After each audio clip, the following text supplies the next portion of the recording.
Hey guys, this is Maelstrom here, and today I'm going to be doing the moveset of the Nefarious Pirate Queen, Risky Boots.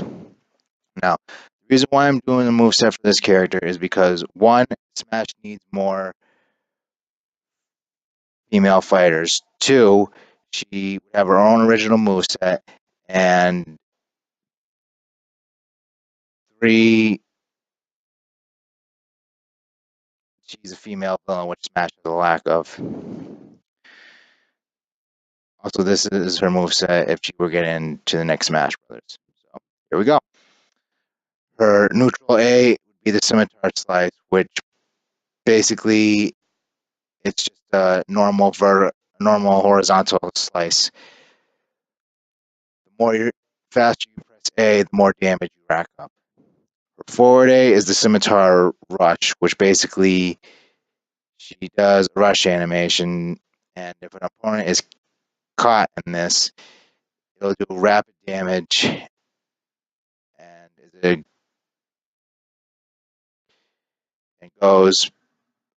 doesn't go as much distance.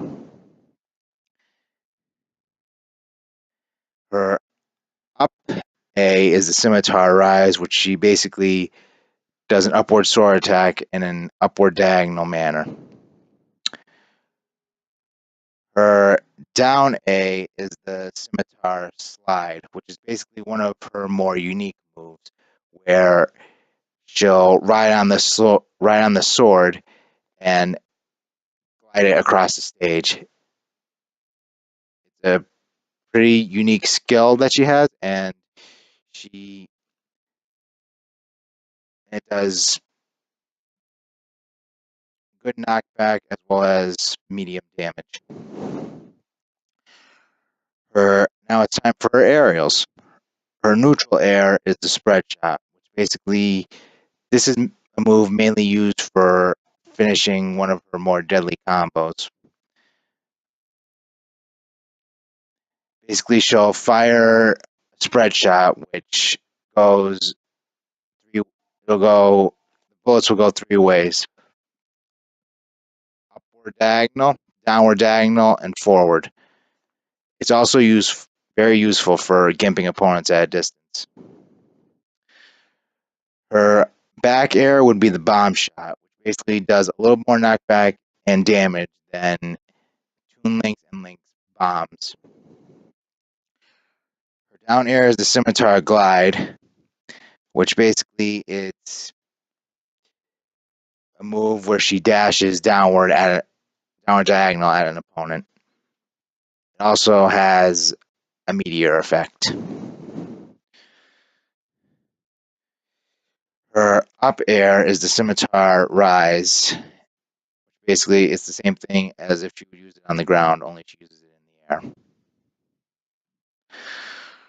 Her forward air is cutlass swing, which basically she just in the air she just swings her sword in a horizontal manner. It does a little more damage and knockback than her Scimitar Slice. Her special moves are as follows.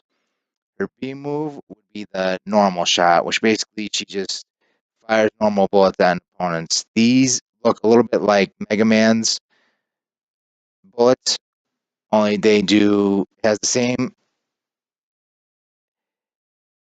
firing rate as Fox's, but does the same damage as Falco's.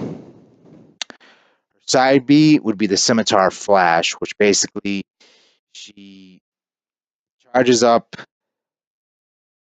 this go in a charging animation and dash to an opponent. So this move also creates a light effect when she uses it. Think of it as Ike's, only if you do a full charge, she'll go in a light animation and charge forward. However, at the end of this move, if you're hit in the direction she appears, it'll do more damage. Well, the light effect won't do as much damage, but if you're hit in the exact area where she appears, then you'll suffer more damage. the opponent will suffer more damage, excuse me. This move is referenced in Half Genie Hero when you face Risky Boots. Her up B would be the Pirate Hat. If this move is used in the air, she'll just basically just glide horizontally. It's pretty good for a horizontal recovery, but its vertical recovery is not really all that great. But if it's used on the ground, it'll basically jump up and use it. Basically jump up and use the hat, excuse me, as a parachute. Her down B would be the Tinkerbat summon, which basically she'll summon a Tinkerbat to attack for her. This move could be very good for protection against other opponents' attacks. It's also good for this move. Basically, the Tinkerbats that she summons, as the Tinkerbats that she summons, go. They take. It doesn't take much damage to kill them, but they attack very fast and stay on the stage for a little longer than Duck Hunt Dog's Gunman. Moving on. Her dash would be the Risky Boost Charge.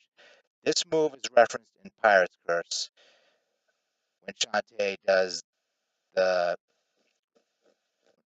when you get the Risky Boots. I decided to give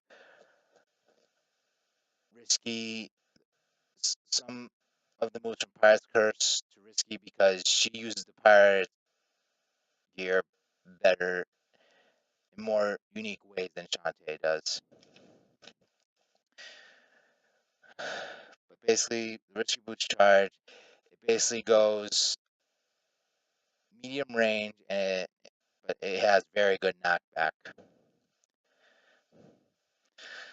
And now for her final smash is the Oceanic Tinker Tub Mark II. Basically, what would happen is when she gets the smash ball, she'll use her cannon jump to bombard opponents with cannonballs below her. Then the Oceanic Tinker Tub crashes down on the stage. It would have kind of the same effect as the Landmaster, where basically you have different ways to knock out your opponent. One of the attacks you could use is the anchor that the Tinker Tub shoots out of its mouth. However, the anchor will only do damage, the chain won't. So you kind of have to get close in order for it to do its full effect. Her that's it. The button you press to use this would be forward on the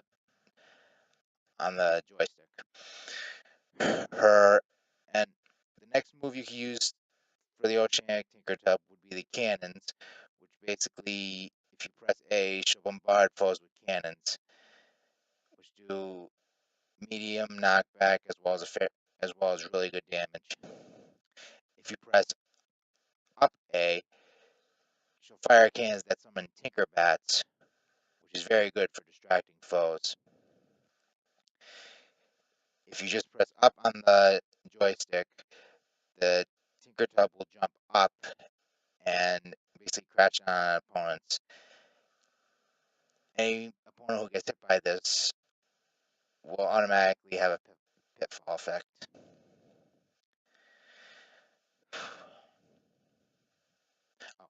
If you press down on the joystick, basically the Oceanic Tinker Tub will fire explosive barrels.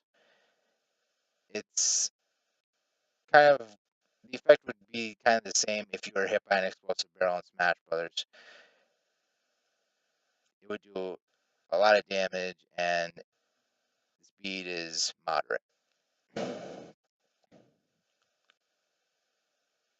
Okay, so moving on, we go to her smash attacks. Her forward smash would be the scimitar boomerang, where this is one of her best smash attacks, one of her more better useful attacks.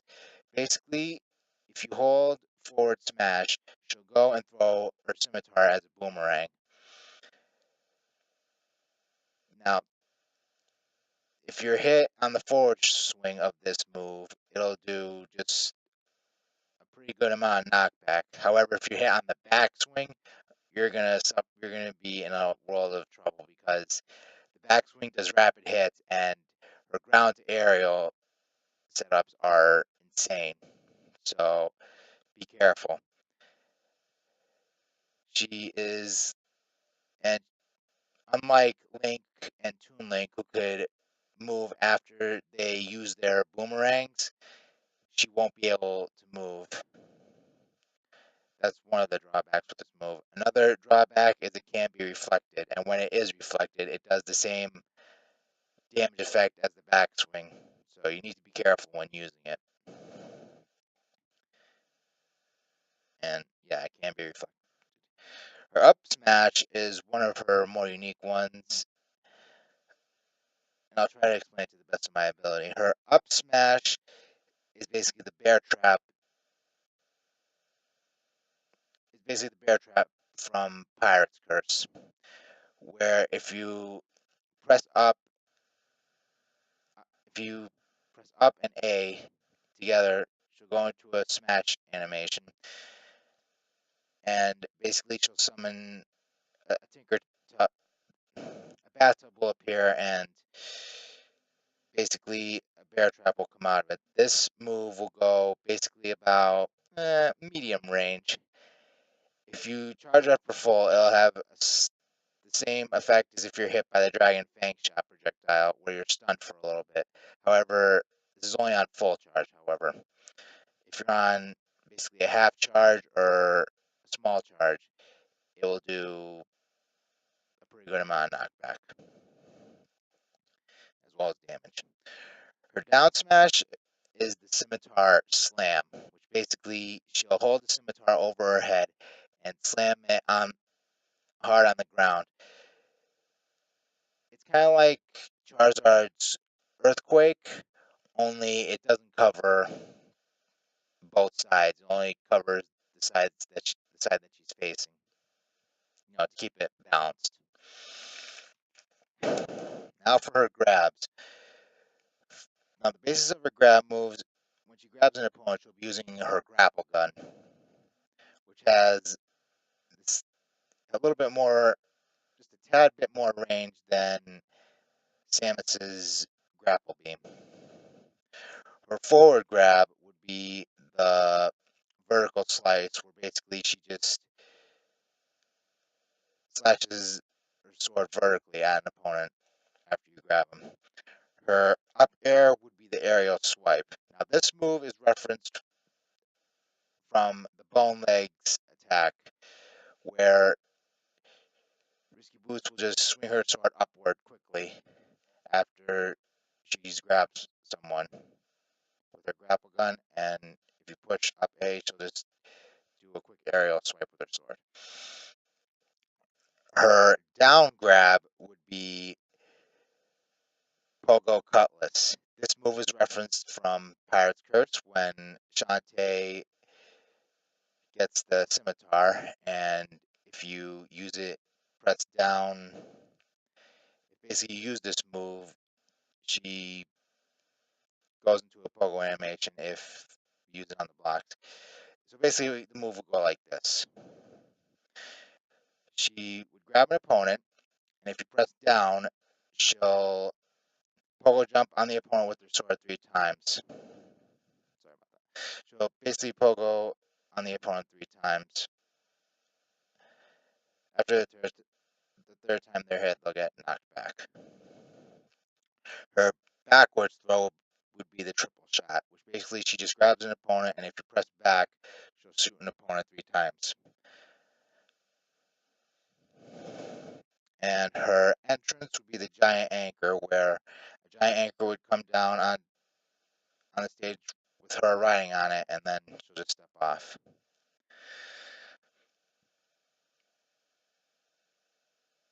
While saying lock and load. Her taunts are basically as follows. Her up taunt will be her going like this. Her down taunt would be an alluring pose where she lays down. It's basically the same thing as what Pac-Man does, only without the musical notes appearing over his head. And her forward taunt would be her laughing. Her victory pose, this is basically if she wins. You know how when the screen breaks or this goes into a screen effect and it shows the character who wins? Well, this is what she would do if she would win. Basically, in Half Genie Hero, she has a bunch of different facial expressions in the game where it shows either her being happy or her acting malicious. So here we go. Her victory poses would be as follows. She would say, "I am Queen of the Seven Seas," while having her fist while going like this. Another one of her victory poses would be like this. "Amateur, you're no match for me."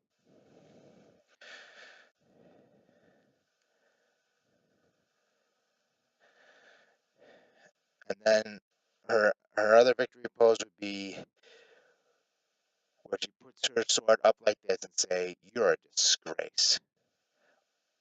Or basically it would go like this. She sits on top of a Tinker Bat and says, "You're a disgrace." Now it's time for the final part of this move set video, her alts. Her first alt would be the normal pirate attire. Second alt would be the classic Shantae outfit from the first Shantae game in black and red coloring. Her alt 3 would be the damage attire without the skull, Pirate's Curse. Her alt 4 would be the Buccaneer attire with skull and bandana, Pirate's Curse. Her alt 5 and alt 6s would be her alt 5 would be her alt 5 would be the swimsuit from if you complete her Mo Pirate Queen's quest 100%, you get her swimsuit outfit, or her wearing a swimsuit while wearing a skull on her swimsuit. Her alt 6 would be her swimsuit too, where if you complete Pirate Queen's quest, where if you complete the game, you automatically get her another swimsuit in a different coloring. Her alt 7, 8, and 9 would be her red, green, and blue palette swap attires. And her alt 10 would be the fake Genie Spirit costume from the first Shantae. And that's it for my Risky Boots moveset video. Let me know what you think in the comments section. Like, share, and subscribe. And stay tuned for more videos. This is Maelstrom signing off. Later.